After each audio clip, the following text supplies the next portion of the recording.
Hey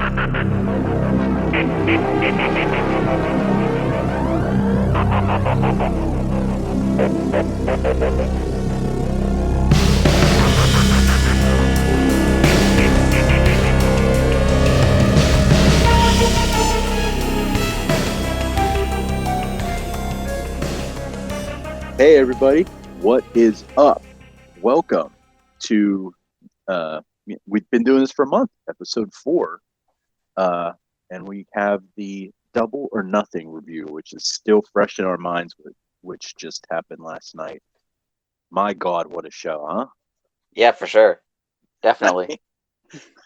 I mean, they didn't leave anything out.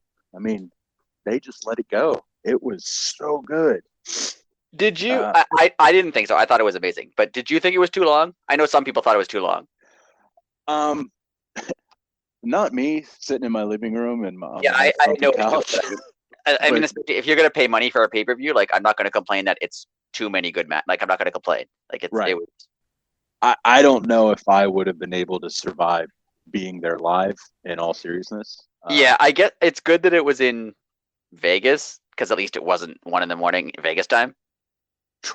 Very true. Because I feel like if it had been in like New York or whatever, like I feel like the crowd would have died by 1 a.m. Oh yeah, they were. It was smart to if they were gonna have the long show, have it on the West Coast. Yeah, and it was smart. I mean, me and you talked about it earlier. I don't care what anyone says. I thought it was super cool that Tony ran extra time for people that were fans of the two teams in the NBA. right. I know. Like, yeah, some people I think were like really upset about that. Yeah, but imagine your team playing. Right. And I know that like I know hardcore diehard wrestling fans, they're not going to watch a basketball game and flip back and forth. I get that. But yeah, I mean, if you're in Boston or Miami, who were playing yesterday, like if they're in Game 7, like you want to, even if you order the pay per view and you have it on your phone in the background, or like you want to know who wins that game. Absolutely, yeah. So of course, it makes it makes sense. Yeah, it was. I don't know why people were so upset about it. I mean, it was Memorial Day weekend too. Like no one had to go to work today. Right. Yeah. So, like I wasn't for me, but like for the U.S. Like it's Sunday. Well, yeah. Sorry. Like it's I mean it's Sunday night. Like you don't have anywhere to go the next day for most people. I mean I'm sure some people do, but most didn't. So yeah. So and I thought it was fine. If you're gonna pay $50 or whatever it is for a pay per view, that's what I was just gonna say. And it's 5 hours long. Like I don't want to pay $50 for Dynamite, but I would pay $50 for this for sure. Yeah. Yeah. I thought it was fine. Absolutely, and everything that you got. Like, I mean, we're gonna run through the show, but yeah, I don't like I said a million times, I don't want to turn this into like a bashing WWE podcast. But when you watched that show, it wasn't like it was chock full of filler. Yeah. you didn't watch WrestleMania, but I did, and yeah. WrestleMania, like after every single match, there was like 5 or 10 minutes of videos. Wow. And by the second day of WrestleMania, it was like recaps of what happened on the first day of Wrestle. Like I get if you're gonna fill your pay per view with half video packages, sure, like that I can see people complaining. They could have spent it, but like they didn't. They put all their video packages in the buy-in. They had some little short things in between matches, but like it's not like they were stalling for time. No, it was. I mean, it once it started, it did not stop until it went off the air. Yeah. But on they did the 1 hour free buy-in. They did it a little different this time. They ran the extended edition of the countdown to Double or Nothing. Yeah. I thought it was cool. I watched it on YouTube, so I mean, it was on in the background, but I mean, yeah, I'd already seen the countdown, which was fantastic. Oh yeah, it was. But I'd already watched it like on Saturday, so I get that it wasn't a new thing to show on the but yeah, what are you gonna do? I can see that I can see maybe a complaint if they could have put another one of the matches on the buy-in instead of having it on the main card, but that feels like nitpicking. I agree. And I mean, what were you going to put on? I mean, everything's money. Like, well, I mean, right. Was you going to put the Bucks and the Hardys on the bye? I mean, the only thing you possibly could have was Darby and Kyle O'Reilly, but like Darby's a draw. Like you don't want to put Right. Darby in a buy-in. Like people love Darby. Like they would watch. They'd pay money for him. So of course he's going to be on the pay-per-view part of the show. So yeah, I mean, it was a great little segment, and like I said, the rerun. If some people might not have known that it was on YouTube, but we had already watched it.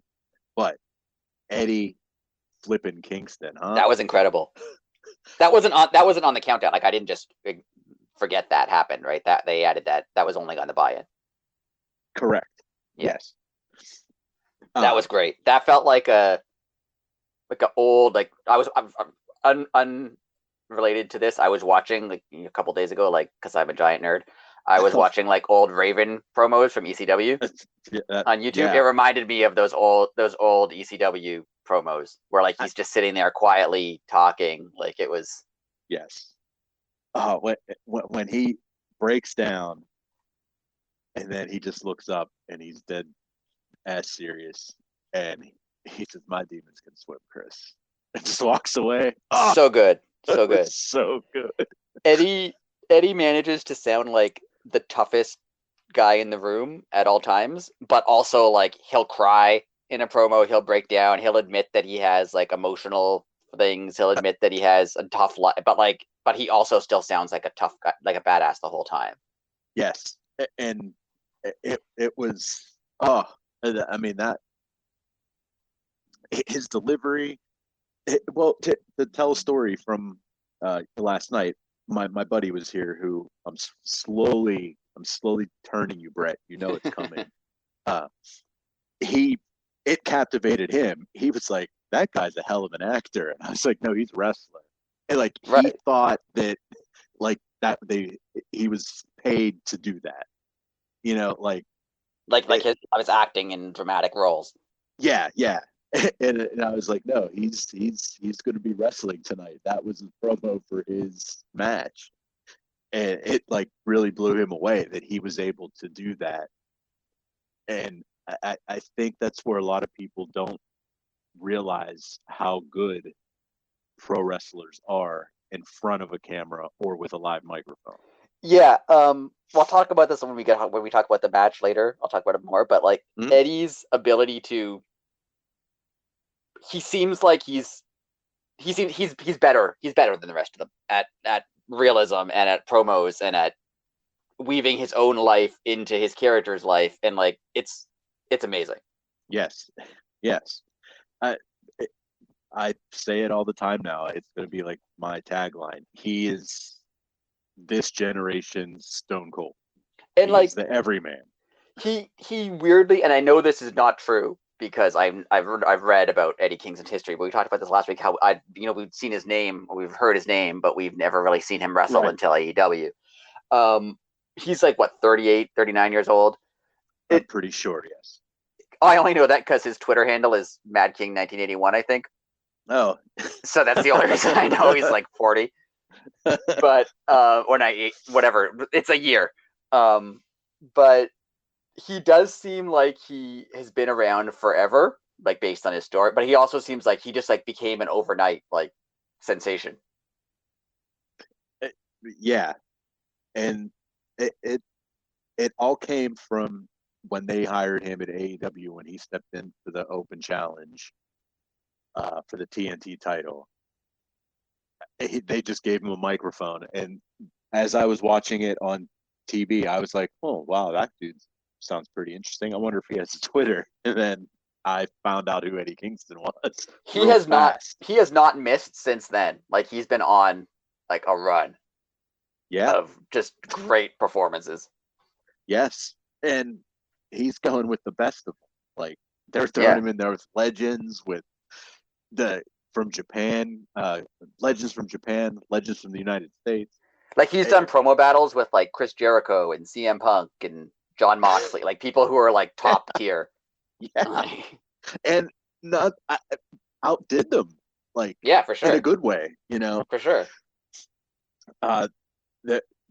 There's a slow internet grouping of people that are putting his name in the TNT title picture, which I would really enjoy. Him and Yeah, Scorpio, definitely. like Him winning a title at any point in it would be outstanding. Like it would be yes. such a moment, such a great. And I know they're not accomplishments, they're not real, but it would be like for Eddie Kingston, for a guy who like is 40 years old and yeah, it's the respect thing. You know that the owner of that company trusts you to put your face all over his investment. right. So we're gonna move on now to the debut of Hookhausen. And even the little thing where when Hook was on the turnbuckle, like not looking at his opponents, and Danhausen put his face up against him. That was so good. That was great. They're like that's like the complete opposite of the Eddie Kingston promo, but both wonderful. Yes. Yeah. And Tony Nese and Smart Mark Sterling, give those guys credit. Yeah, they played their role perfectly. Perfectly. It was a solid match, but my favorite part, I literally said it out loud, is when the crowd literally cheered when Danhausen did a leapfrog. Like, he can wrestle. Wow. Yeah. I was so happy because it was like audible that like they popped for the leapfrog. It was the best. Yeah. It was a good match. Yeah, you called the hot tag and into Hook, and Hook destroyed everybody. They gave and it was exactly what it needed to be. Yes, it was. It was redemption for Danhausen. It was it looks like debut of Hookhausen. I mean, they released a T-shirt today, so I mean, it looks like it's the legit thing. So let's go with it. And Taz being on commentary, being like, "Yeah, I guess he's pretty good." Like, yeah. What your thoughts on the match? It was great. It was, I mean, it was 5 minutes or so long, but like it was exactly what it needed to be. Like I said, Nese and Sterling did exactly what they needed to do. I don't know what it said on the back of Mark Sterling's outfit. Those were all his degrees. Oh, okay. Like I think it started like MBA and it goes all that's the way great. down. I was trying to read it, but I couldn't manage to read it. But that's great. Yes, it is. I'm pretty sure true. I don't know. Like I've Googled it and I've got both sides of the coin, so right. I don't know. Yeah, that was great. I loved it. Perfect buy-in match. Got the crowd excited. Didn't give away any of the big money matches on the card, but like it was fun. It was characters. It was great. Yeah, through and through great. I agree with that. And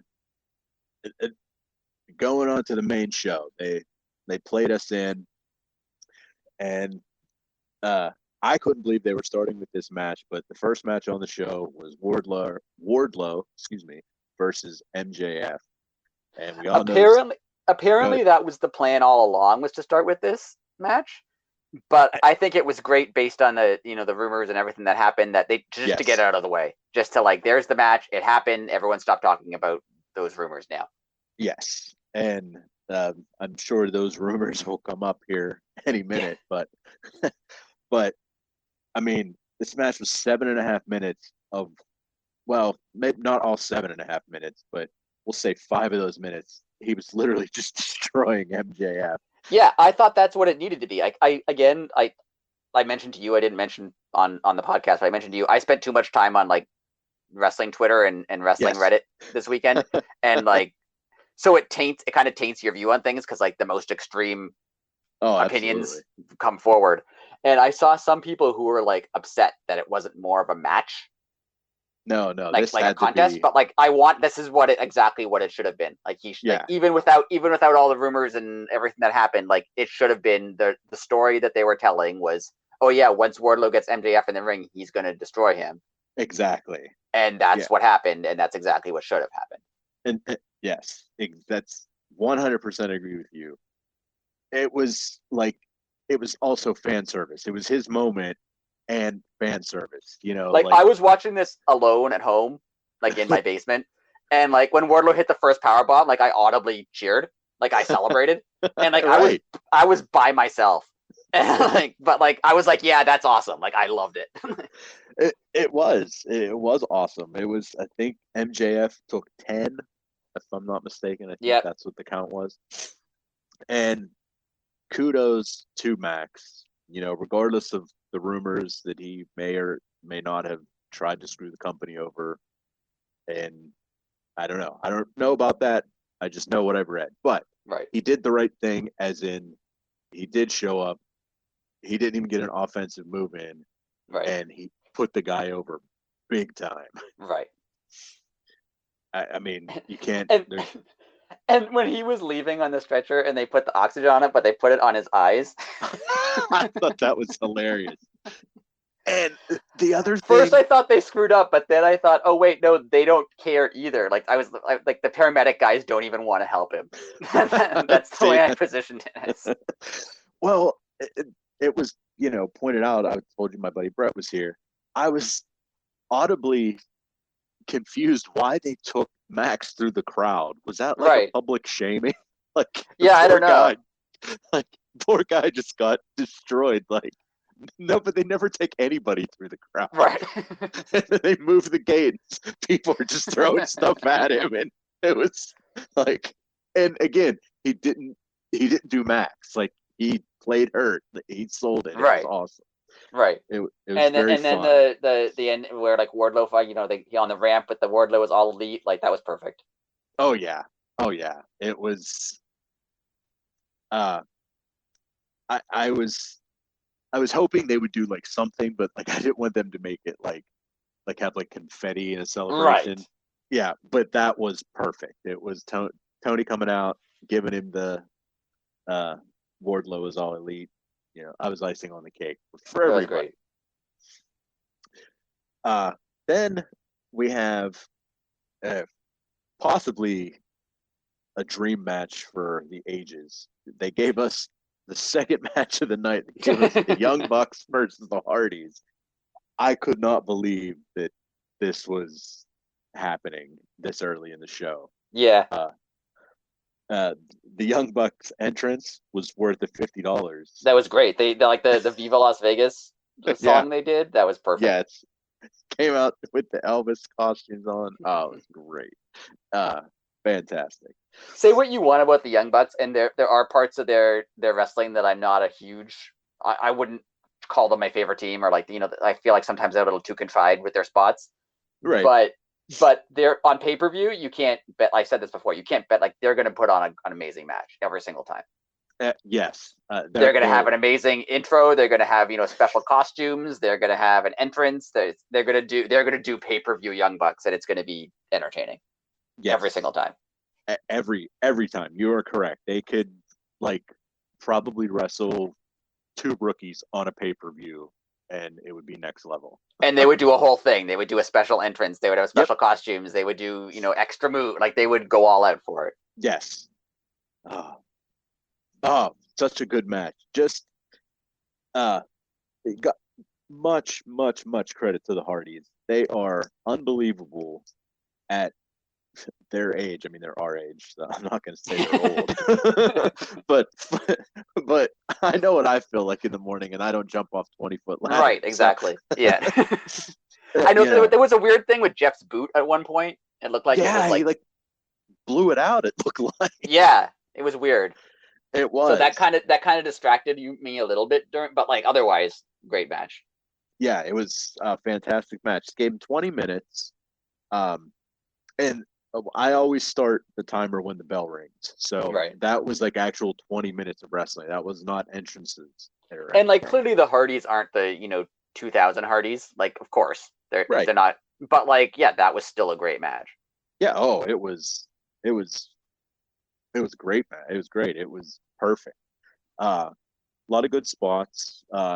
Everybody did their signatures. Jeff Jeff on the ring steps.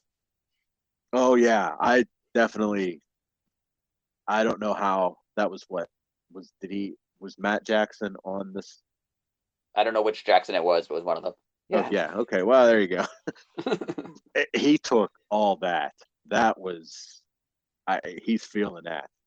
Jeff, I've seen people point it out, and it's true. I mean, Jeff, he's older now, and his back, I'm sure, is destroyed. No, it has to be. When he hits the swanton, you can tell like he's landing more on the person now than he once did, and I think it's for his own cushioning. Like he can't hit the ring that often. Like I get it, I totally understand, but like to take that on the stairs, he absorbed it. Yeah, he totally absorbed it. What do you think is next for the Hardys? I'm gonna throw you a curveball. Oh, I don't know. I would like them to. They haven't faced FTR, have they? I do not think they have. Do that. I want to see that. Just I don't even care if it's like a 1 week they hype it up and the next week they have a match. I just want to see that. That I'd be okay with that. And like do it for the ROH titles or something like that would be cool. Yeah. Okay. I'm gonna jump on your bandwagon. I'm on that. That's awesome.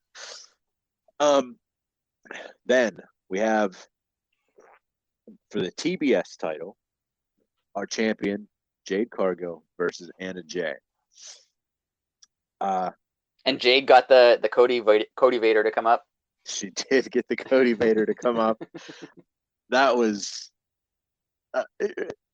she's just money. Literally. Like I know that's her gimmick, but yeah, I know. Again, not going to turn this into a Cody thing. Right. I know. When Cody does the Cody Vader, half the time it seems like, who the hell is this guy? Like, who does he think he is? Right. Right. But like when Jade did it, I'm like, yeah, she deserves that. Of course, she looks awesome. Of course, she gets that. That looks great. Yes, like she's. And I know that's part my own bias, but she looked incredible. She absolutely did. Now Anna Jay got her own entrance. There was no Dark Order. I was a little confused, but we're gonna bring that around. She had her like debut themed gear, like more of the pinstripe magician-y type stuff, not the Dark Order gear. Yeah, she didn't even have Dark Order gear. That's a great point. To me, at the beginning, Anna looked a little off. I even think I texted you like, she was maybe concussed or something. I don't know. She looked a little out of it at the beginning, and then by the end, she pulled it together. And I mean, the match was a good match. It just looked Anna looked off. There's a part of me that thought like, I'm assuming this is not the case because they're professionals, but there's a part of me that thought they're both relatively inexperienced wrestlers. And there's a part of me that thought at the beginning, were they both expecting the other person to call the match? Oh, that could have been in the ring, and they didn't, and they didn't sort it out till like 2 minutes in, and they were like, okay, this is what we're doing. All right. And then they figured it out. But if that's what it was, well, they did a heck of a job. Yeah. I mean, but we had, for as short of a match as it was, a heck of a lot happened here after this match. Yep. Jade won, and the baddies stormed the ring, and we had, I can't remember his name. His name's Stokely Hathaway. It was not that in NXT, correct? Yeah, I had no idea who he was until this pay-per-view. Okay. Well, he is a heck of a mouthpiece. He is going to be Jade's Paul Heyman. Like, as good as Jade is, she will no longer have to open her mouth. This dude is good. Yeah, I'm assuming the Mark Sterling's just gone. Well, at the media scrum, she claimed she still had a lawyer. So I don't know. Maybe he'll be like the legal representative, but not and he'll be the manager. Oh, she could have an entourage. That would be cool. Oh, if she came out with like a manager and a stylist and a lawyer. My! Like a bunch of guys came with, that would be cool. That would be. You'd heard it here first. And then the baddies and if she had a whole group of people, like her crew, her employees, sort of people who work for her. That would be cool. That would be super cool. Oh, that would be awesome. And then, we have Mr. Hathaway in the ring, and looks like he's about to say something, and someone else's music hits, and boom, we have Athena out of left field. Yeah, that was great. That was fabulous. She's going to be great. She is going to be fantastic. Now, I put a little thing in the notes here. Do you think they kind of gave us a hint of a new woman's stable with Anna Jay, Athena, and Chris Statlander? I mean, I think at least in the short term, like I think there's going to be a trios match between them. Oh yeah, absolutely. I don't know how long that'll last after that match happens, but at least for a while, yeah. What do you think? I don't know. I thought they were gonna, give Jade the baddies, and I don't know what these girls would call themselves, but that would be cool because I mean, Anna Jay needs something, especially if she's not so dark ordery anymore. Right, and Statlander doesn't seem to be. Well, the best friends don't really seem to be right now. And right. She's kind of changed her look, and I mean, Athena was always money on the mic in NXT and WWE, and Statlander's good on the mic too, though. Right. But it would just be cool to have them as that would be cool thing. Because I mean, has there ever really been an all-woman stable? I mean, the baddies exist now. Yeah, WWE had a couple, like when they started the women's revolution thing, they made a couple of stables. They had a few, and then they faded out, but they did have them. Yes, they did. Also, I noticed Athena. I thought it was really. I don't know if this was her name that she was using on the indies. Like I know Athena was, but like it had "Fallen Goddess" as her like tagline on the screen. I don't know if she was using that prior to AEW. I don't know. I didn't even notice that. But that's cool. I as soon as I saw it, that's a really cool like nickname. Yeah, that is a very cool nickname. I hope she goes by. And then. So do you think she's going to beat Jade? Is she going to be the one who beats Jade? Lights out, and then you get the best entrance of ever. You have the House of Black and Death Triangle. Yeah. I mean, we could probably do a whole podcast on this match. That match was unbelievable. It was so good. It was personally my match of the night. I think it was too. Like, there's a couple ones that are close, but like, but I actually think that match was unbelievable. There was so much attention to detail from both sides. And like there were a couple like spots that were not perfect, but like with the 6 guys in a match that long doing that many crazy things, like I'll be fine with them missing a move here and there. Like, yeah, that's fine. It actually makes it seem more realistic that they're not hitting everything perfectly. Absolutely. I mean, just let's just say Brody King. Like, that's a big dude, and that big dude did that plancha over that top rope. That must have hurt, though. He landed like part of his back landed on the apron. That must have hurt. Oh yeah, but still, the fact that he got that far. Yeah, for sure. It was those guys. It was crazy. That match was incredible. All of them were incredible. Yes. Now we'll backtrack a little bit. It was my fault. Sorry. We were talking about entrances. Yes. With Death Triangle, I thought when Ray Phoenix's son came out with them, I thought that was the coolest moment. That was cool. Just the fact though I did notice, I know we both thought at the beginning that it was Penta's son, and he was dressed like Penta, was he not? Yes, that's why I figured it was Penta's son. But I just love that Ray Phoenix's son is there, and he's dressed like Penta, not Ray Phoenix. Yeah, it's like I thought that was great. That's hilarious now. Being like, I love you, Dad, but like his costume's just cooler. I just wanted to. I like his better. That was just super cool. And Pac's mask was super. I love the mask. The lucha type mask he had. That was great. Yeah, that's a good look for him. I think he should keep that. I was hoping he was going to keep it on for the match, but he took. Yeah, that's what I thought too. I mean, this match they gave him 16 minutes. And speaking of masks, House of Black had new masks. Oh yeah, they painted up. Yeah, they had masks and paint. Yeah. Yeah, they painted up you almost couldn't see Malachi's virus or whatever you want to say. They all looked really like intimidating. Oh, they're yeah. It usually Buddy Matthews stands out a bit because he's not like covered in tattoos. Yeah. Speaking of, did you see that guy's sign? Yeah. make Buddy get tattoos. Make it tattooed, yeah. It was so good. But like with the makeup, it fits them all. They seem more of like he doesn't seem like they're like, friend who's not into the dark stuff as much as they are as much. Yeah. And which it looked like we were going to see a Death Triangle win. Boom, lights go out. Boom, lights come back on. We see Julia freaking Blackheart finally spits the mist. Boom, 1, 2, 3. It's, I mean, so much story, and there's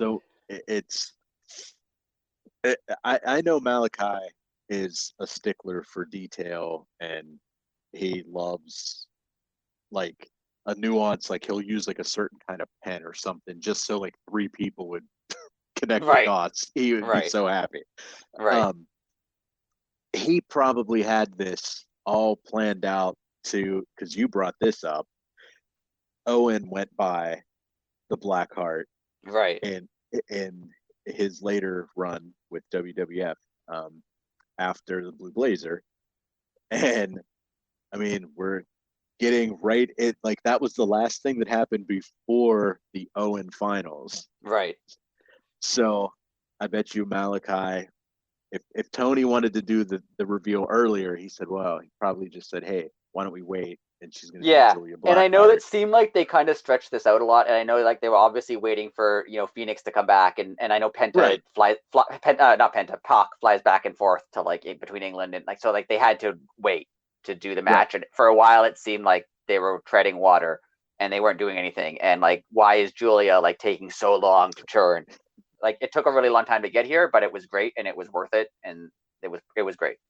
Yes, it was a fun ride. And now it's just the beginning because now where does she fit in? Right. I mean, obviously, like, the thing I wanted to bring up is she didn't have she didn't have a match, but she was dressed in like business attire almost. Right. Yeah. Now I know when they do their promos and stuff, they're usually in suits. Right. So, but they've never been in the arena in suits. So, right. I want it. Maybe there's a whole new chapter coming up. And are they going to get? I mean, I'm thinking of. I don't know if this feud is over because usually when the heels win, especially by interference, the feud isn't over. Correct. But is Death Triangle then are they gonna get a woman on their side so they can do a 8-person tag? Yeah, I mean that would make the most sense. And then who would that be? Oh, jeez. Yeah, I mean, I don't know. Like I have no ideas, but yeah, I mean, I'm trying to think of people that need something that would kind of fit in with them, but then, I mean, they're also international stars, so right. Like I know Thunder Rosa would probably fit in with them, but Thunder Rosa does she's the champ. She's not going to be in that feud.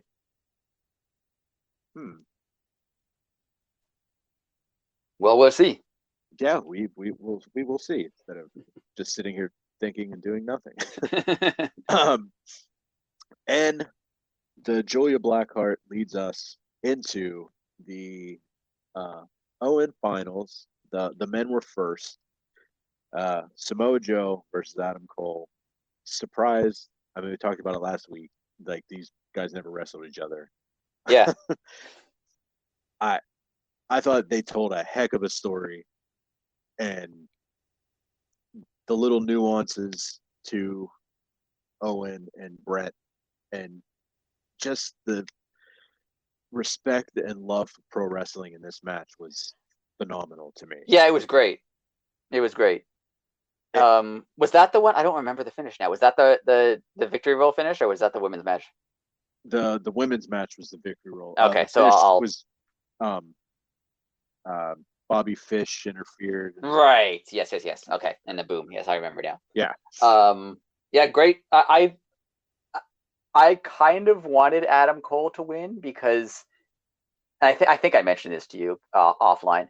The Owen tournament is honoring Owen Hart, obviously, and Owen Hart's two things that you know about Owen Hart is he's a cocky, smarmy heel. Yeah. And he's a younger, smaller, like not younger, like he's a smaller guy. He's not a super heavyweight. He's a light heavyweight type of guy. And I could see, Owen winning the Slammy or not really winning the Slammy, but claiming he won the Slammy and then carrying around with him all the time. Like that was incredible. Yeah, it was. And that personality, I feel like fits Adam Cole. Yeah. Not exactly. They're not the same person, obviously. Like they're different. But that's a heck of a comparison. Yeah, but like the smaller, smarmy absolutely. heel guy fits Absolutely. Owen. Yeah, absolutely. That hits the nail on the head. I wanted Joe to win, but I didn't care who won. That makes any sense. Yeah, like neither of them are going to make me upset. Yeah. Like we said, it was like a semi clean win. Like there was a pin and Bobby Fish didn't touch anybody, but he like grabbed his arm. Yeah. It was Owen would have appreciated it. Right. It was just heelish enough, Right. And I thought the way that AEW did this was really cool. Like they didn't give Adam Cole his trophy right away. Right. It actually went right to the next match, which was the women's Owen final. Right. And that was Britt Baker versus Ruby Soho. So, which I just found out like 10 minutes before we started this, Britt Baker got played to the ring by Fozzie's guitar player. That's who that was. He actually was. Playing the guitar? So I don't know if he was actually playing the guitar or not. I think he was. He was acting like he was playing the guitar, but I don't know if he actually was. Well, it makes a good point. But yeah, that was just odd. Right. Then, even Britt, like there was one shot where she was standing in the ring and he was on outside of the ring, like doing something, and she was kind of like, "Yeah, okay, all right, let's move on now." It's no one knows who you are. Yeah. Well, we had the opposite entrance for Ruby Soho. She got played to the ring by Rancid. So cool. Super cool. When the Fozzy guy was out, my thought was it'd be really cool if they got Rancid to do Ruby's entrance, and I didn't think they actually would. I just thought like, hey, that would be cool. And then they actually did. And I'm just gonna say it straight up: Tim Armstrong looked exactly like Triple H if he weighed 100 pounds. Right. I was so surprised at that. that was such a full circle moment for me personally, because pro wrestling has been my life for literally as long as I can remember. I've watched pro wrestling, and punk rock is, well, since I got into it when I was like 13 years old, and I'm 42 today. And it was such a cool moment to see those two worlds meld. And I know so many people in both of those worlds. It was just, it was so cool and so fun. And I mean, that song is off of Rancid's greatest record. So if you've never listened to And Out Come the Wolves, go listen to that record. It rules. And you could tell that it was cool for Ruby too. Like she was excited by it. Like obviously, wouldn't you be excited? Like I would be excited for that. Like that's cool. Yeah.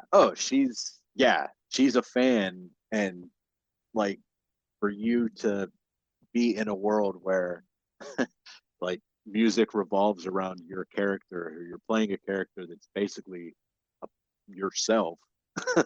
Right, and she named herself after the song, and then they played it. Like that was cool. It was just for her it was probably a full circle moment also.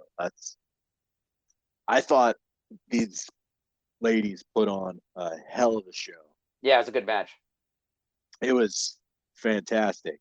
It was 15 minutes. I loved every minute of it. Ruby finally let go Yeah, she seems. I don't know if this is. I think it's a conscious effort on her part because when you've seen her recently talking about how she's going to change, things going to be different. Like I think it's a Yeah, conscious effort on her part to play a better, more AEW, more realistic type, not yeah, so structured character, and it's working. it is. It really is. Like And we talked about a couple weeks ago, the NXT WWE formula that she has. It seems like she's kind of working through that. I'm not saying that's even a bad way to wrestle. no, I'm just saying you can tell when you've been trained by the Performance Center versus when you haven't been. yes, and when you're trying to wrestle someone who came not from that, Right. sometimes there's, I don't want to say barriers, but it's not a good mesh. And Right. I, I'm going to bash WWE right here. I don't know this per se, but I wouldn't doubt that they do that on purpose so these people were stuck to them. Right. Yeah. Like I hate to say that because I don't know that, but that seems like a very thing that they would do. It did seem like she stuck out in AEW as like, oh yeah, she was trained differently. She wrestles differently. Yes. Yeah. And she seems now she's more comfortable. She's feeling like whatever indie roots she has, she's more leaning into that now, and she's more leaning into like herself as a performer, a person as a performer versus like a script. Yeah. And it's uh, this match with Britt as opposed to the first match with Britt was, it was like 10 times better in my opinion. Yeah, much better Yeah. match. Uh I wish she would have won. To be I truthful, like she should I have won. agree. That's the only. I think if I had to pick, some people were mad at the pay per view, being like, this person should have won, this person should have won, whatever. The only time that I thought, yeah, the other person really should have won, was this match. I totally on board with you. And I definitely thought she was going to, especially with them paying for Rancid to play her to the Right. ring. Like, Yeah. get some more out of that. Let her play her out of the ring. And I even thought that they did the Adam Cole match first, so everyone would think, oh, now Britt's gonna win, and they're gonna have a couple, and then she wouldn't, and it would be kind of like a Yes. nope, it didn't work out that way, but yeah, it did work out that way. Yes. Uh, but again, as you said it before, Owen would have loved two heels winning. Come on, Right. he would have. Right. He'd have been all about that. Right. Um, where were we? Britt. Obviously, we were just talking about it. They did a nice little homage to end their match, which I thought was fantastic. Yes. And you tell it. I'll let you tell it because you were the one who pointed it out to me. Yeah, like the victory roll in the corner, which was Bret Hart, Owen Hart, WrestleMania 10 victory roll in the corner. It was It was great. And I know people get mad, like people are, oh, I'm sick of all the Bret Hart references. Like stop ripping off Bret Hart matches, but like Bret Hart had good matches. So, and this is a yeah, tournament named after Owen Hart. Like, of course, why would they not put it in? yeah, like Obviously, yeah, like yeah. the It whole was, tournament's about honoring him. Of course, they're gonna do something like that. and it was perfect. It was Yeah, perfect. absolutely It was perfect. great. It was so good. To And the point where then I was like, oh, I wish Ruby would have won, but then like, but it was still a good finish. I'm happy. yeah, and after that, um, Britt wins, and they bring Adam Cole back out, and they have a little table set up, and uh, Mr. Tony Khan himself walks Mrs. Martha Hart to a podium where she delivers probably the greatest speech I've ever heard that wasn't like a Hall of Fame speech Right. in professional Yeah. wrestling. All of it was great. I mean, the crowd chanting Owen when she came out, like it was, and she Yes. even has like the theme they made for her that sounds like Owen's theme. Yes. So Yes. great. It was Like, it was so awesome. and Eh, I know it was long, and I know she's not a performer, so like she's obviously not right. she's not a good Eddie Kingston this promo, but Right. like, and I don't care if it was long. It could have gone on twice as long. Like, yeah, she deserves that. Like she Yeah. should be there. She gets to talk whatever. She gets to say whatever. And Tony Khan correctly decided that that's what she gets to Yes. do. She gets Yeah. to come out and say whatever she wants for as long as she wants to talk. And of course And she does. Why shouldn't she? of course it was classy, Of course. and it was it, but with all of the emotion that she was probably feeling at that moment, like couldn't imagine. I couldn't believe that she got through it. And, Right. Kudos to her, because I teared up watching it. So Yeah, I would have broken down for sure. yeah, it was, the Hearts are just awesome. And I think we alluded to it last week. They did make it official that this is going to be a yearly thing that ends at Double or Nothing every year. So Right. And what I love about it is there was for 20 years, and even Bret Hart said this, for 20 years or more than 20 years, the storyline has been Martha hates wrestling. She wants nothing to do with wrestling. She doesn't want Owen to be honored. She wants to forget about wrestling because she hates it. So no, she doesn't. She hates the company that Owen worked for at the time that he died, and the circumstances in which he died, and the circumstances following his death. Like, that's what, it's not wrestling. It's one person. And yes, she wants him to be honored. She just doesn't want him to be in their Hall of Fame, and she doesn't want Vince to come out and promote him. Yeah. And even Bret Hart. I mean, part of the reason Bret Hart and her had a falling out is Bret was upset that she doesn't want him honored, but she does want him honored, just not by Vince and not by WWE. And yeah, and she's correct, and so is Bret. Yeah, they both are. Like, I get it. Like, I want him honored too. If I was Bret, I'd be like, yeah, why is he not all over the place? Like, you should have DVDs. He should have. Of course, he should.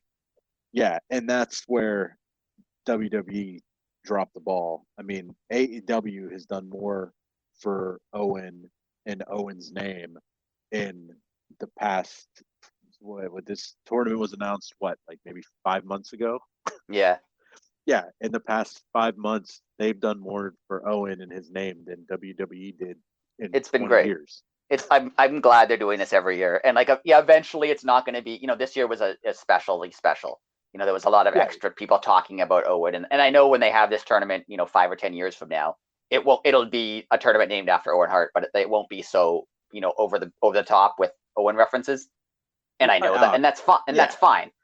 That's perfectly fine.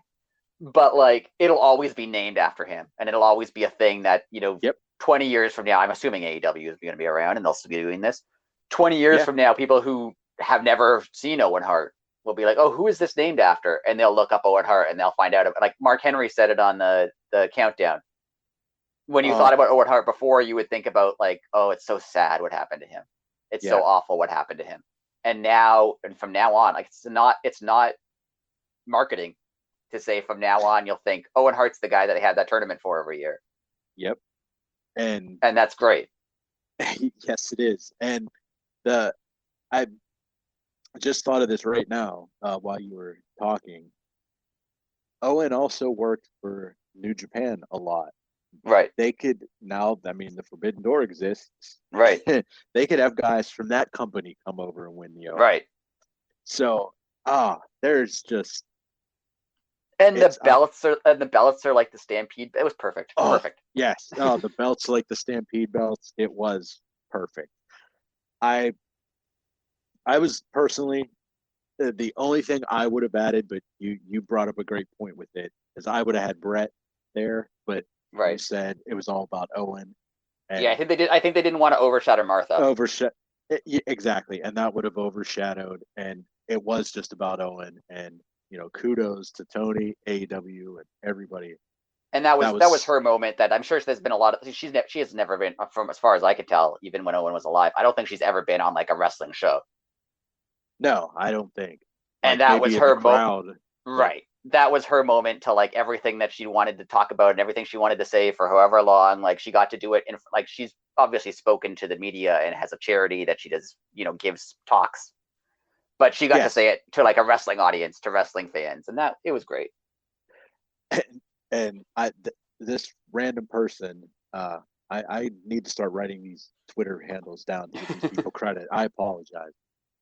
It brought up an awesome point that they said, AEW can't have like a Hart Foundation because WWE owns that. Right.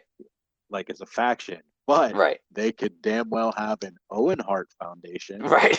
It's the name of his wife's, charity. Yeah. Charity. Yeah. And what how cool the stable would that be? Yeah, I was even thinking like, This tournament technically isn't even named after Owen Hart. It's named after a charity, and the charity is named after Owen Hart. Right.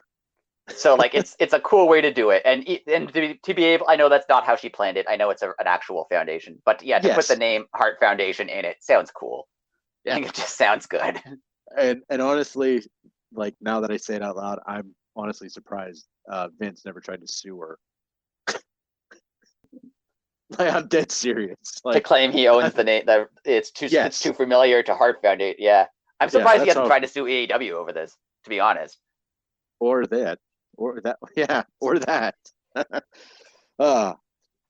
So, and moving on. Like I said, we can talk about Owen all day. Sorry, I'm a Canadian. I feel like I have to. it's part of comes with you have to praise Wayne Gretzky, NHL references, and Owen Hart references. That's all school is in Canada. Parents wondering. Yeah. We had the mixed trios match, which I was very surprised with personally. I know everybody could go, but I didn't know about Paige Van Zandt. She was the wild card. Yeah, it was a little long as a match, but like it was entertaining. I hated this feud. I hated every part of it. Like we talked about this, how much I hated this feud. But the match was entertaining. Like it was fun. I liked it. Well, you said it was long. It was only 12 minutes. I know. But I'm with you on that though. I think I was just so over it. But I have a funny anecdote from Sammy that he tweeted out earlier. I'm going to give Ethan Page. This dude needs to be on TV more in the ring. I mean, give him a mic all day though, but let him wrestle more. Right. Let him wrestle. Even JR pointed at that a couple times last night. JR was like, "Oh, we haven't seen everything that Ethan Page has." Like, yeah, and it was very well done. I always like the mixed tag rules of when a female gets tagged in on one way, the other one has to come back in. Right. And as I was explaining this to my buddy, the mixed tag rules, I just popped in my head that I bet you they picked this feud with Ty Conti and Paige Van Zandt because if Paige would accidentally punch somebody, Ty could probably take it coming from an MMA background. Yeah, for sure. Like, so just imagine if, like, no disrespect there, maybe she can take a punch, but if Paige Van Zandt would punch like Anna Jay, probably knock her out. Right. That was my only issue with, and I don't want to go on a rant about this feud again because hopefully it's over. My only issue with the match and with the angle is, I mean, Ty Conti is good in the ring. Mm-hmm. And now her whole kind of thing is like she's Sammy's girlfriend who, like, she didn't even wrestle that much yesterday. And I know that was to like showcase Paige Van Zandt, so that is a one-off. That's perfectly fine. But like she is like isn't she like a black belt in judo, and like she's more than like the the eye candy at the side of the ring. Oh, absolutely. And she could be doing a lot more. And well, this is the funny anecdote I was going to bring up. Sammy, he tweeted out, "Hey guys, thank God it's over. I'm just as relieved as you." So I didn't see it. Did they? I mentioned this to you yesterday, and I haven't looked it up. Did they use the center tunnel, the Cody entrance? Apparently they did, but I didn't look it up. Because that's amazing. I love that. It was, yes. It should have been on TV more. Yeah, like, I love that. The one thing I like about them is they lean into being heels. Oh yeah. Like they weren't supposed to be heels. This wasn't supposed to happen. They were supposed to be, people were supposed to be happy for them, and they clearly weren't. But they went with it, and it was great. Oh, yeah, it's brought them, put them on the next level. Yeah, as much as the storyline annoys me, like they could have pushed them as faces, which would have been way worse. So yeah. Let them let the crowd dictate. Yeah, that's. I even like there was a bit of Frankie, wanted to win the match because he doesn't want to not be able to challenge for the title, but he also just right. hates Sammy. So he sometimes he'd deck Sammy or Yeah. leave Sammy hanging and then be like, oh, okay, I'll go back because he still wanted to win the match. It was good. Yeah. They told a great story, and it was a clean win by Men of the Year and Paige Van Zant, which I thought there'd be a little shenanigans in there with the Yeah. Men of the Year, but no, it was clean as could be, actually. What? I mean, obviously we don't know. What do you think Paige's in wrestling career is going to be like? Is it like I think she could be pretty good. Oh, I think she could be pretty good too. Like, uh, the only thing, and this is just because in MMA there is no filter. Like, giving her a live mic might not be the best idea right now. Right. Dan Lambert works for her as a manager. Yeah, Yeah. yeah. Because she would definitely probably drop an F bomb because Right. when the MMA guys do that, I mean, there is no filter for that. Right. So they're kind of allowed to do it over there. Right. So I would, she's going to have to learn what she can and can't say. But yeah, just like you said, just let Dan Lambert do the talking. And Yeah, and for one match, that was good. oh yeah, she surprised the heck out of me. And if And she'll end up in tag matches or squash matches for a while, which is fine. But she'll get there. Put her but in the just same training program they put Jade in with well, Bryan Danielson. that's what I was literally just going to say. But I was going to say, imagine what he's going to do with somebody that can wrestle on a level higher than him. Right. Yeah, she Look what he's clearly done has to experience. Jade. Yeah, look what his influence has done to Jade. He just has to teach her, pro wrestling. Yeah, The working of it, and yeah, just give she Danielson, knows the Regal, moves. Yeah. Danielson and Regal her, and that girl's going to be a star. Yeah. Yeah. And then we had one of the matches that was added on Rampage. We had Darby versus Kyle O'Reilly, and I think this is my surprise of the night. This match. It was good. Yeah. I was very surprised by Kyle O'Reilly. I don't want to say he bores me. That's wrong because he's a very good technical wrestler. I know where you're coming from. I feel the same way. Yeah. His matches are good. He's a good technical wrestler, but yeah, he needs to. There's something that's not there. Yeah. Me. But whatever it was that he did differently last night, it was there. he's winning. He's winning me over. Yeah. His last couple of matches, his match against Samoa Joe was really good. He's winning me over. And Darby just proved how good. I mean, they were chain wrestling each other. I know that Darby comes from he had high school wrestling and stuff. Right. But I mean, Kyle O'Reilly's he's had a few MMA fights. So I mean, he's on a higher level than just high school wrestling, but they went and yeah. And they went 10.5 minutes, and Darby almost died 3 or 4 times. Oh, at least. At least. I mean, that dude is. I honestly don't understand it. It's like when you take Jeff Hardy or Mick Foley, and then you're like, why don't you do it a couple times a match, not just once or twice? Why don't you do it 4 or 5 times? Yeah, he's not gonna make 40 if he I don't know. slow down. Yeah. It's to the point where I'm watching him and I'm just like, you don't have to do it that much. You can tone it down, 20%, and it's still great. Yeah, and I mean, with him being he's straight edge, so he's not going home at night and popping pills or drinking the pain away. Right. Dude must either have an insane threshold for pain, or he's just insane, or both. Or both. Yeah, or both. And then we had another, quote unquote wrestling match right after that. For the women's title, we had Serena Deeb versus champion Thunder Rosa. and this is coming from my buddy Brett, who was here, and as he was watching this, he felt he wasn't getting the technical wrestling side of this match. He thought that it Sure. was He thought that it was boring, and I was like, well, what they're doing is actually like it's just a different style. Right. He thought they were like less experienced because they weren't Right. flipping and jumping, and I was like, no, I, it's I just could see I could see that. and I think that's what a lot of the crowd was lost during this match. But it was a Yeah, fantastic match. it was a little.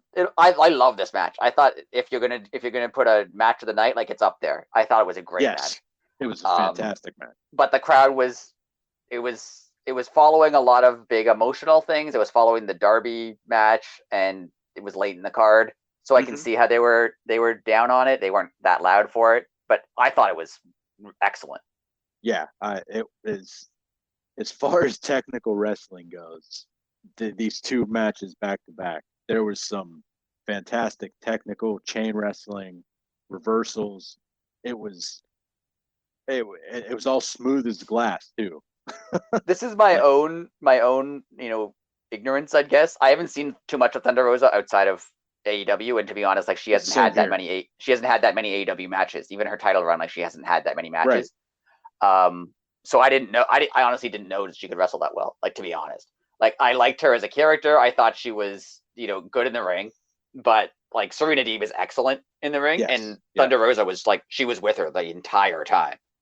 Oh yeah, that's what I mean. It was a clinic. That's Yeah, what they took everybody to school because it was great.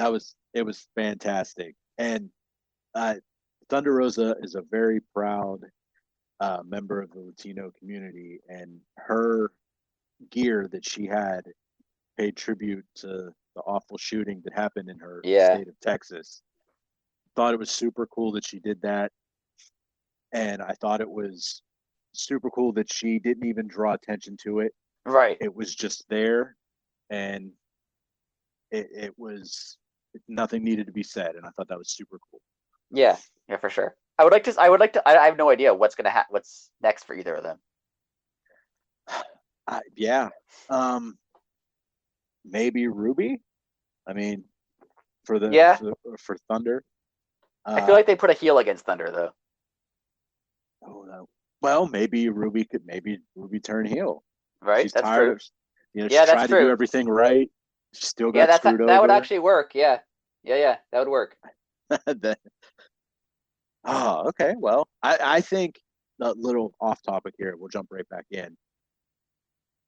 We had a lot of like finality on this pay per view. I think a Yes, lot of new things are going to be starting yes. Wednesday and Friday. So I think there's a chance that the next month is Forbidden Door, and yes, I feel like the Forbidden Door pay per view won't be based so much on like really big, like they won't be long lasting feuds. no. It'll be one Yeah. guy from Japan challenging from some AEW or vice versa, and they'll Mm-hmm. build up a storyline between the two of them, but it's going to last for 3 weeks. Yeah, I totally agree. I feel like after that, then the next pay per view is not till September, and then they have time to do something Yeah, huge with any of these people. Yes, and you can start to plant the seeds too. You know. Right. Uh, and like I said, Thunder retained, and which was a surprise. Not that she retained, but I thought more belts would change hands. Yes. That we had the Anarchy in the Arena match.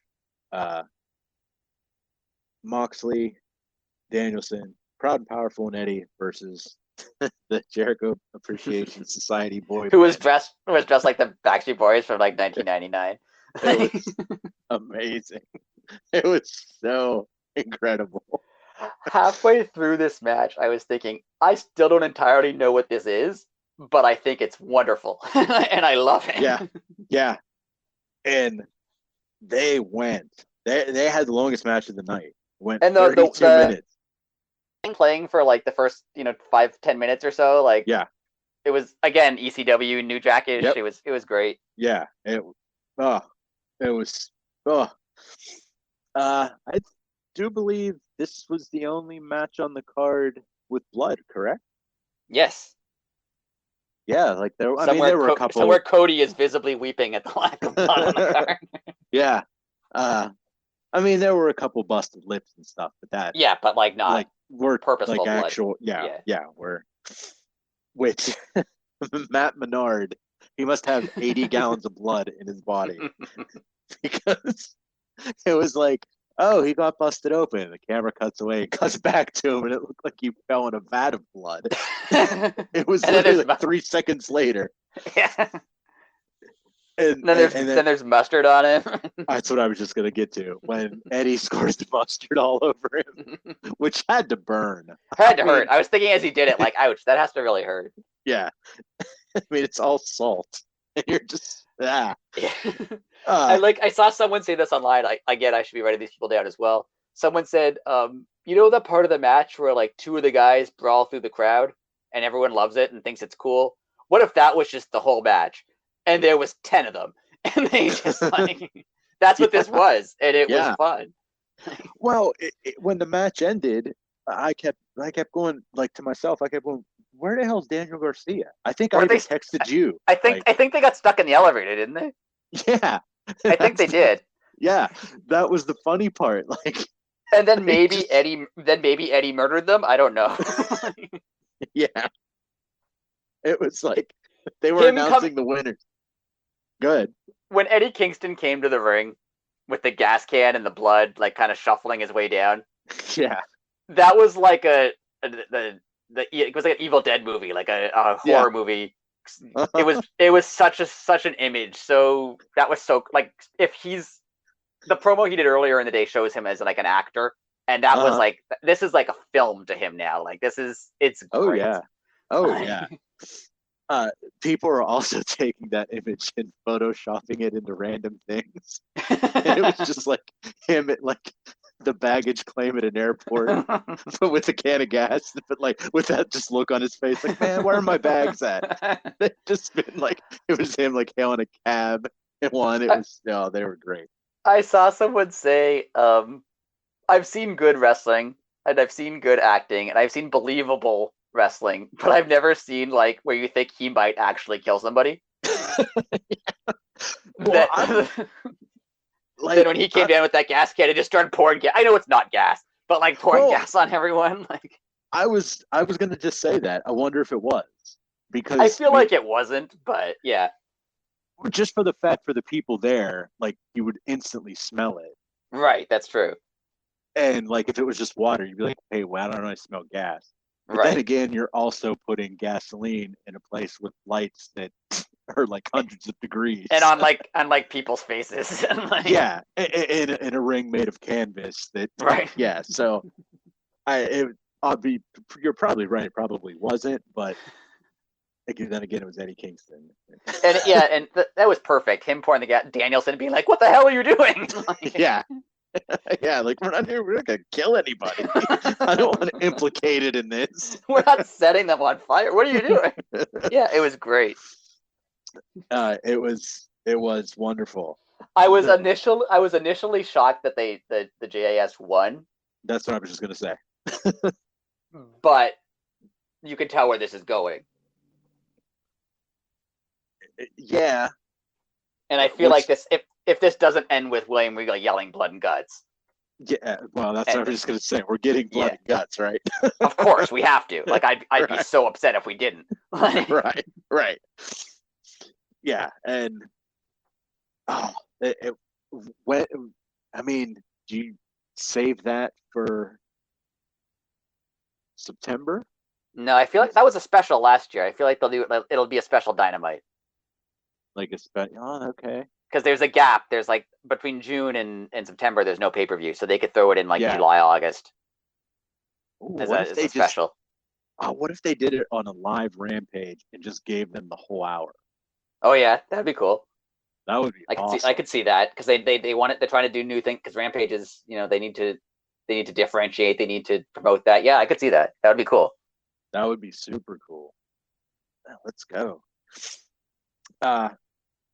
Well, like you just said, the JAS won, and like I said, it was also the longest match on the card. It went 32 minutes.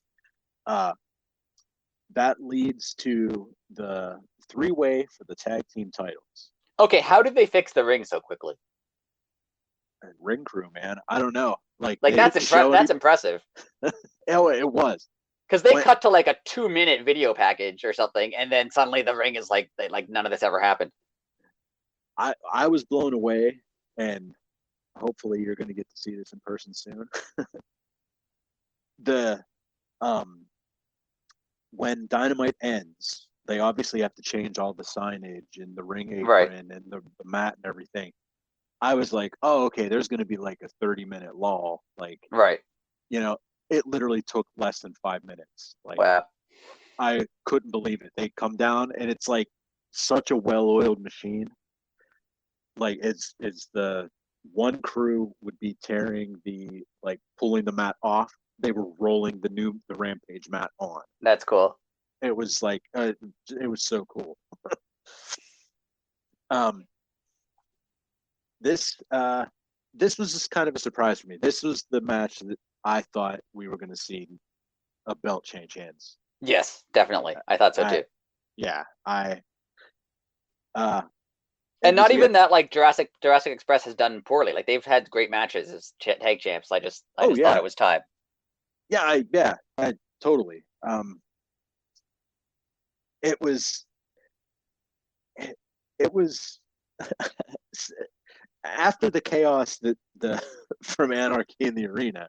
Like this was kind of organized chaos. Yeah, and it took a little bit for everyone to be like, okay, that's over. And then like the first couple of minutes of this match, you were like, it felt weird, but then and then it got good.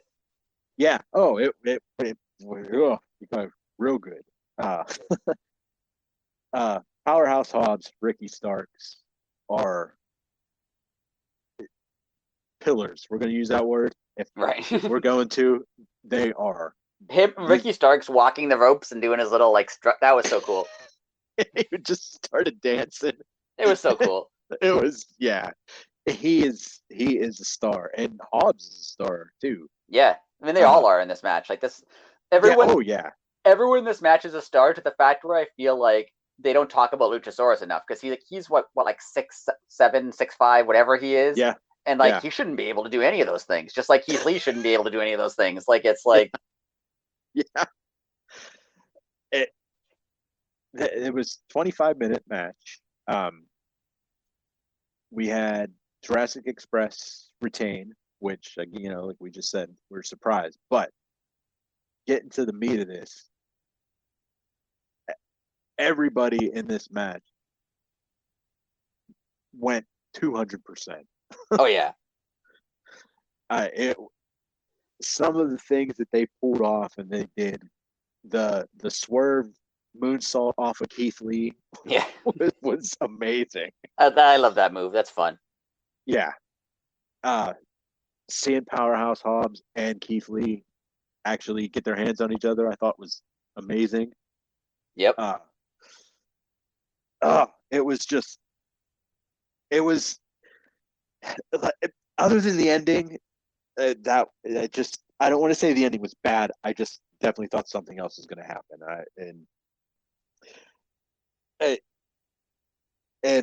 I wanted Powerhouse Hobbs and Ricky Starks personally. That's who I thought was going to win. Yeah, I thought they were going to win, and then they might have had like a just a feud straight with Swerve and Keith Lee without Jurassic Express. Yeah, exactly. And going to Swerve and Lee, like, again, we're not trying to bash WWE here, but how do you fire those dudes? I honestly don't get it. Like, I honestly don't get it. Like, I literally don't. Even if you thought, okay, I know that I think even JR said this, that their mentality is if you can't see the guy main eventing WrestleMania, they don't want them around, which doesn't make any sense to me because there's all kinds of guys in WWE who I know are not going to main event WrestleMania. Like, no, very few people do. Was Santino Marella ever going to main event WrestleMania? And that's not even saying like he was fun.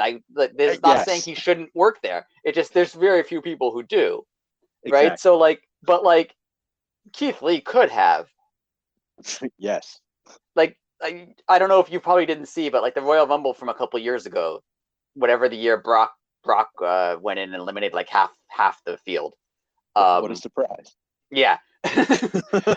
Basically what the story of that Rumble was, like a guy would come in, Brock started the Rumble, and like he just as someone came out, he tossed him. Like that was the first the first 10 guys of the Rumble. That was the whole thing, which I thought was boring, but people liked, whatever. But Keith Lee was he was in NXT and they called him up for the Rumble.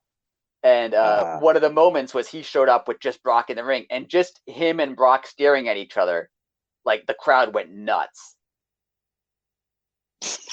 And how you went from that to we don't need you anymore. I don't understand it. Like I don't understand it. Well, like the fans basically forced them to make Danielson a star.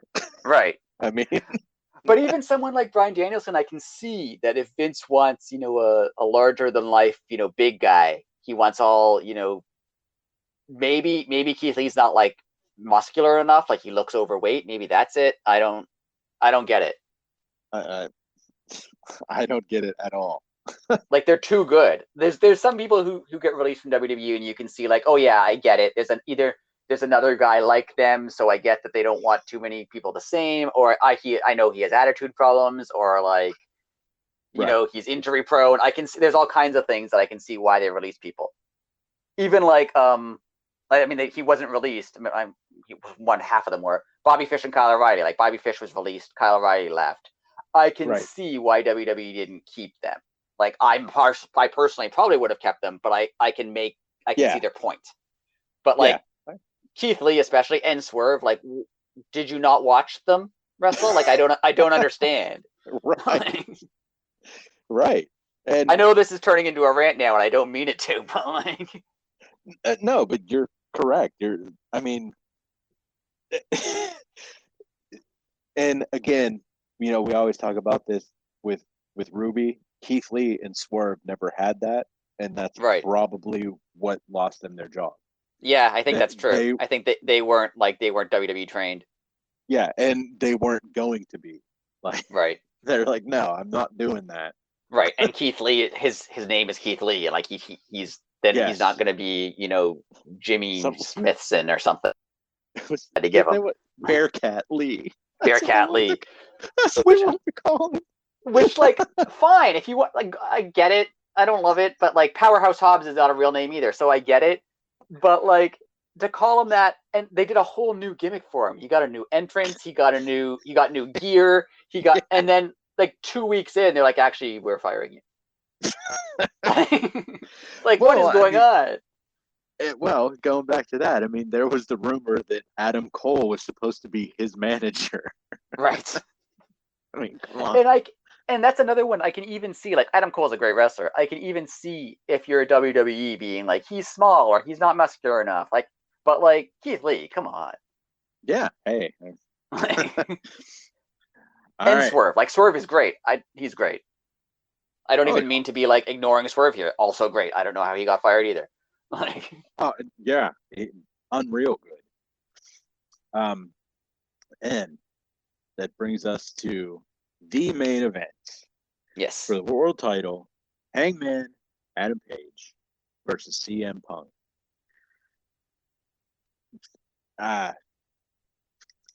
Can I have this on a loop at all times around me? This match was fantastic. CM Punk is good to the point, like he messed up the buckshot lariat a couple times, and like he messed up some move but he's so, and I don't want to gush, but he's so good to the point that like he'll mess up a move and sell, like he did in a match I think with Penta on Dynamite, I think it was, where he messed up a move but then sold it like that his knee was injured, which Penta had been working on earlier. Like when he screws up a move or misses a spot, like he sells it so well to the point that you think, oh, maybe that's the story. Yeah. Like maybe he didn't screw up the move. That was planned, right? Like he's so good at it. Yeah. And excuse me. He can work with anybody. Like they were so fluid. It was great. And not putting anything off Hangman. Like Hangman's great too. Like he's. Oh yeah, absolutely. And Hangman's insistence on hitting the moonsault was great. Like he threw Punk out and then went for the moonsault, and then like he just kept trying. He tried like 3 times. He's like, no, I'm gonna hit this move. It was great. It was wonderful. It was what I hate to say it because it sounds like I'm bashing the other companies, but it was pro freaking wrestling. Right. It was what we grew up watching. It was violent, but it made sense. Yeah, they managed to, especially Punk, but a lot of them, they managed to do a lot of, moves, a lot of technical moves, a lot of high fly moves, a lot of violent moves, but there's also a story behind them. Yes. And just going in, everybody felt for Hangman. And right. It's part of his character. He was a borderline alcoholic. He has trust issues. He has self-confidence issues. And he plays it so well. I mean, if he really has those issues, like why he chose pro wrestling, I don't know. Yeah, I don't know if he actually does or not, but he's so good at it. Yeah, like because everyone, like, why would you put yourself through torture? Right. Yeah, I initially thought he was going to win. Same here. Which also would have worked. Like I tweeted this from another an account yesterday. The if Cena wins we riot sign from the ECW. My thinking was if Punk wins we're happy. Also if Hangman wins we're also happy. Like it's there was no bet. I could see people going, oh, it's a face versus face match. But like no, that's the good part. Like you're gonna be happy at the end of this match. Yeah. And we were. And like if you weren't, I understand if you really wanted Hangman to win and like you don't want Punk around, like you think he shouldn't be in AEW, or there are people who are, well, he's taking time from AEW. He's not. But I think they're buying into the storyline. To be honest, like I think that's the storyline they're pushing, and people are buying into it. Yeah. But I can see if you're like, no, I want Hangman to stay champion, and I'm disappointed that he lost. But the match was so good, and the story they told was so good that, like, yeah, that's fine if he loses. Like, he's still doing an incredible role. He's still in main events. Like, there can only be one champion, but like, he's not buried. It's like the internet thinks everyone is when they lose a match, right? Like, it was great. Well, you brought up a point that I'm gonna bring up a point here that it talked about blowing the internet up.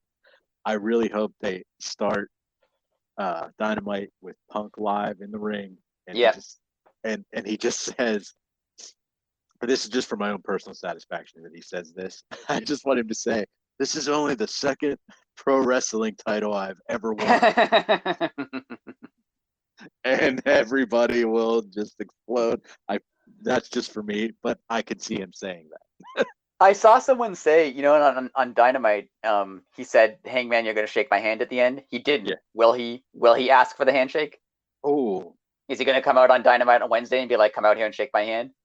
I hope. Like, I hope this continues. Like, I want this feud to continue. It's been good and just started. Like, I want them to keep going. And I definitely think Punk has to declare Summer of Punk, right? Yeah, and I feel like I thought he was going to turn heel yesterday, but I feel like he still may turn heel. It's. I mean, he's going to stay face through Forbidden Door because it's Forbidden Door and it's in Chicago. So like he's going to get cheered like crazy at that event. Like there's no point in making him a heel during that. He's going to get cheered. Like there's no point to that. Well, what I was just going to say though is as soon as you said turn him heel, it popped in my head. Can people hate him? Or will he just always be over? Like, I mean, I think he could make you hate him. He can do it. Like, obviously, everyone likes him and wants him to be there, but he could do it. I mean, Danielson did it when he faced Hangman. Like, he turned heel for a little bit. Well, yeah, but then he was great at it.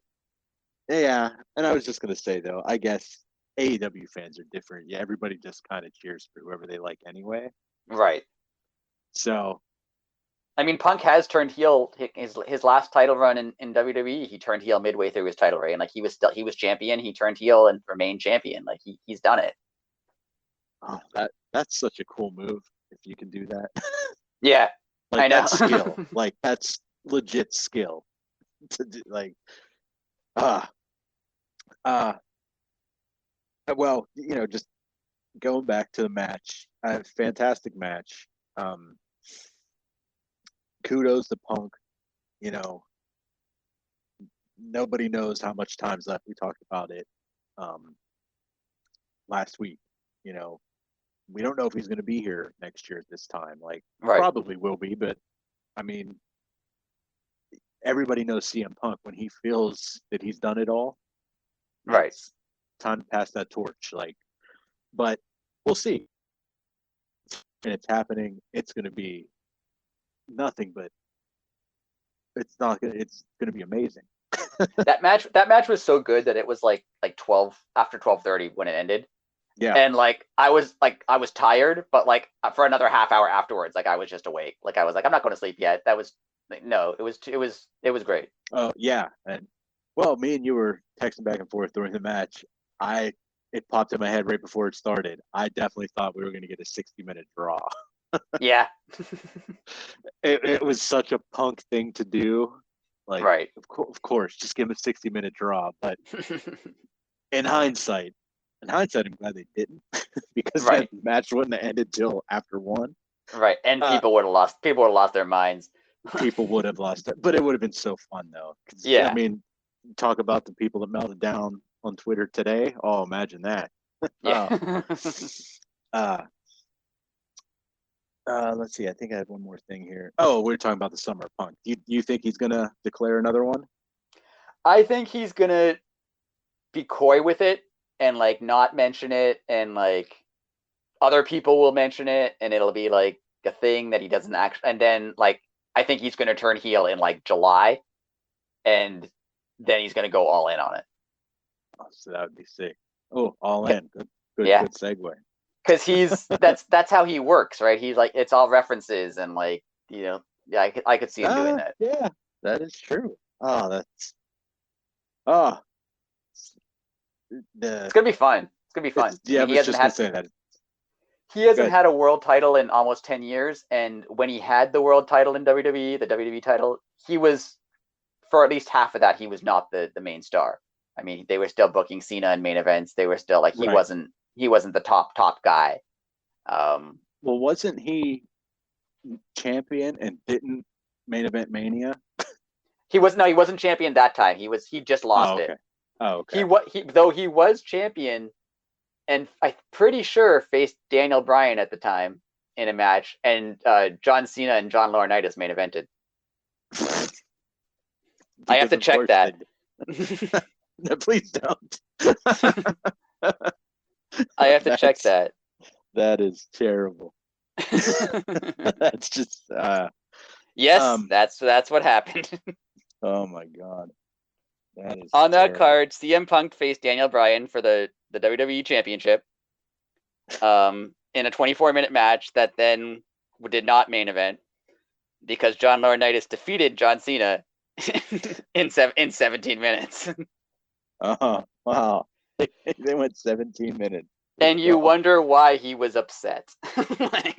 Right. Well, I mean, just sit down. Like we just talked about 13 matches for an hour and a half. Yep. And again, I don't watch the other product, but I'd put any of these matches up against any of their matches any day of the week. And I was even thinking like this show was very good. There was every match I liked. I enjoyed all of it. But like the last two, well, not last two, Revolution probably wasn't better. It was probably better than Revolution. But All In last year and Full Gear last year, I'd say were better. And this show was great.